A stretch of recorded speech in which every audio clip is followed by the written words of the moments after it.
చెప్పచ్చు. బట్ ఇక్కడ మనం తీసుకోవాల్సింది ఏమంటే వెస్టిజ్ లో అడుగు పెట్టడమే కాదు, వెస్టిజ్ లో జర్నీ చేయాలన్న ఒక డెసిషన్ తీసుకోవడం అనేది చాలా ఇంపార్టెంట్. ఎసానో కాబట్టి ఐ హోప్ మీరందరూ కూడా ఆ డెసిషన్ తీసుకున్నారనుకుంటున్నాను. సో డెసిషన్ తీసుకోండి, స్ట్రాంగ్ అవ్వండి. ఎవరేమనుకున్నా నా పక్కనోడితో నాకు సంబంధం లేదు, నా ఇంటి ఇరుగు పొరుగు వాళ్ళతో సంబంధం లేదు, నా చుట్టాలతో నాకు సంబంధం లేదు, నా ఫ్రెండ్స్ తో సంబంధం లేదు. జస్ట్ ఒక 3 నుంచి 5 సంవత్సరాలు నేను ఈ బిజినెస్ లో డెసిషన్ తీసుకుని జర్నీ స్టార్ట్ చేస్తా, నా లైఫ్ నేను చేంజ్ చేసుకుంటాను అని ఈ రోజు నిర్ణయించుకోండి.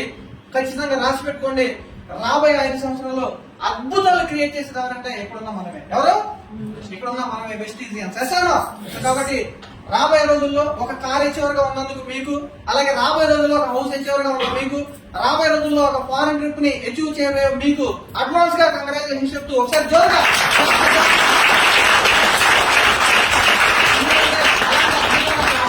సో కాబట్టి ఆ డబ్బులు ఎలా వస్తాయి,